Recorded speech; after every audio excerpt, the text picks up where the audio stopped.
Hi, Robert Medlin here. I want to just encourage you to pray fervently for the Ukraine and the situation over there uh, that's going on as of March the 7th uh, of, of 2014. It's very critical and very serious, and you can get confused emotionally about it. You can think one thing or another, but I'd like to give you some help in how to pray correctly for that situation. In Second Peter or First Peter chapter 2, Paul says that first of all, prayer and intercession should be made for all those in authority, and that there would be peace, and so that the gospel can spread. And so our job is to pray for our leaders of our country, and also the leaders of the countries involved over in the Ukrainian crisis, the people in Ukraine, the Russians, the people of the European Union. Uh, we should offer prayers for them that primarily that they would be filled with the knowledge of God's will, that the Lord would move on their heart, that their heart would be controlled by the Lord, that the Lord would send angels to help them and influence them, so that there would be peace on the earth, so that there would be a peaceful resolution of that situation, so that the gospel would be able to spread unhindered throughout the earth. And let me give you some more insight about that. We all are perverse in the way that we think. We all think that we're right in our judgments, and so that's why there's wars, and that's why there's conflicts in marriage. That's why there's conflicts in every area of life, is because we all think that we're right. Well, what Jesus said about the situation is he said that we're a wicked and a perverse generation, and what that means is that we're always looking at things backwards, twisted. The word perverse means twisted or backwards, that we're always looking at things in a perverse way, that we're not looking at things clearly. And of course, we're always looking at it for self-interest and the way we think things should be. But only God sees things correctly and clearly. And we are a wicked and a perverse generation, and we don't think clearly. And so the only thing that will keep us out of trouble is to just do what God says, is pray and intercede for the leaders of the countries, that they would be filled with the knowledge of God's will, that there would be peace, that there would be open doors for the gospel to flow. In the book of Daniel, I believe it's Daniel chapter 10, Daniel was Israel was at the end of their Babylonian captivity. It was nearing the time that Jeremiah had prophesied that they would be in captivity for 70 years. It was about the time for them to be released. So Cyrus, the king of Persia, had conquered Babylon, and so they were ruling in Babylon. And so Daniel was fasting and praying about the situation there, because he knew that it was time for Israel, for the Jews to be released, to go back to their homeland. They'd been in captivity for 70 years. And so Daniel, while he's fasting and praying for 21 days, an angel appeared to him, the angel Gabriel. And Gabriel told him that God sent him with the answer to his prayer 21 days when Daniel first began to pray it. But for 21 days, Gabriel had been detained with the king of Persia, because the prince of Persia, the demonic power, the demonic principality that was trying to influence the king of Persia to destroy the Jews, was had to be resisted. The influence of that prince, that demonic prince over the king of Persia, had to be countered. And so Gabriel had to be there with the king of Persia in order to counteract the influence of the demonic principality, the high-ranking demonic angel that was trying to rule over Babylon and trying to destroy the Jews. And so it was a battle. As Daniel's praying, there's this warfare going on in the heavenlies to control the heart of the king of Babylon, and so king of Persia, who was ruling over Babylon. And so there's a warfare going on. Especially there are principalities, high-ranking angels that are assigned to the rulers of all the nations.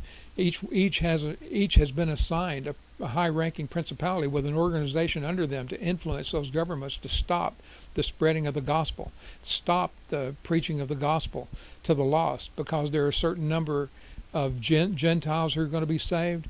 That there are going to be a certain number of Jews who are going to be saved, and when that fixed number is reached, then Jesus is coming. And so the devil is trying to preserve his life because he knows he's going to be ultimately thrown into the lake of fire. So he's fighting to keep the gospel from being preached. He's fighting to keep people from being saved. And so the United States is one of the chief missionary nations of the world. We're sending and have been sending people all over the world as missionaries and evangelists to get people saved and to preach the good news about Jesus. And so and there are people who are focused on the nation of Israel right now. So Satan's plan is to stop that. And so when you see things happening in the world, the natural tendency is to take sides one way or the other, but to recognize that what's happening when you see division and conflict, that's not of God. That's not God.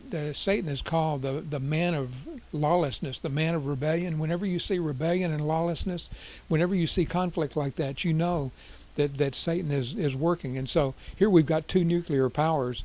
Russia has the ability to annihilate us. We've got the ability to annihilate Russia, and we both seem to have an attitude towards each other, and that attitude is getting deeper and deeper. And so our job as Christians is not to take sides. You can have feelings, but your feelings are perverse. Just realize Jesus said your feelings are perverse.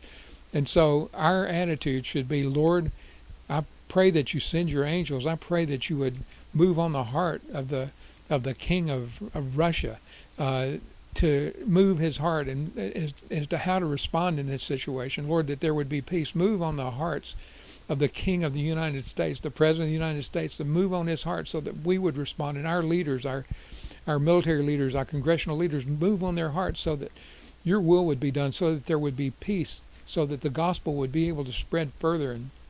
And also for the leaders of the kings of the European Union, that the Lord would move on their hearts, send his angels to influence them, to protect them, and cause the will of God to be done, that there would not be war, that there would not be rebellion, that there would be peace, that the people of the Ukraine would be blessed, that the people of Crimea would be blessed, that the people of Russia would be blessed, that our people would be blessed, the people of the European Union would be blessed, so that there would be just an easy flow of the gospel, there's great potential for revival in Europe right now. Russia has gone from being communist, atheist, communist, to almost everybody in Russia now, is a Christian. It's just amazing what the Lord has done there. And our nation is the majority of our country is full of faith. They believe in Jesus as the Lord. They've got different views and different opinions, but most of the people in the United States, probably at least 80%, believe that Jesus is the Lord. So God wants to reach the people that haven't been reached. There's lots of people that don't believe in Jesus. Almost everybody's heard the gospel now, but the Lord wants to just keep preaching the message, send evangelists with signs and wonders and miracles to turn the hearts of the people of the nations of the world that are resistant to Jesus right now. There's plenty more opportunities for people to be saved. And so we need to pray for peace, that the Lord's peace would prevail over in Ukraine, that this divide, this bitterness between the United States and Russia would be smoothed over, that there would be, and between the European Union, that all of Satan's tactics to bring division and conflict would be defeated, that the Lord's will would prevail in those nations, that those people would be blessed. Jesus wants everybody to be blessed.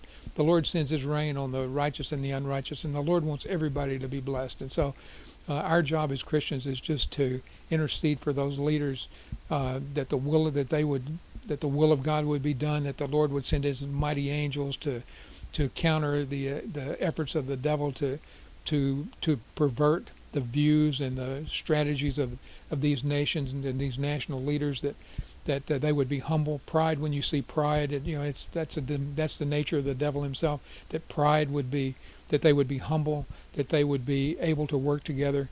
And so our prayers make a huge difference. And so when we don't pray, it makes a huge difference too, because that causes a lot of the problems in the world, is the church not praying. So this is a critical situation, and I pray that you would join me in prayer, that the Lord would would move on the hearts of all the leaders to do His will, that there would be peace ruling over there, and that this crisis would just fizzle out. And so, thank you for praying with me. God bless you, and have an awesome day.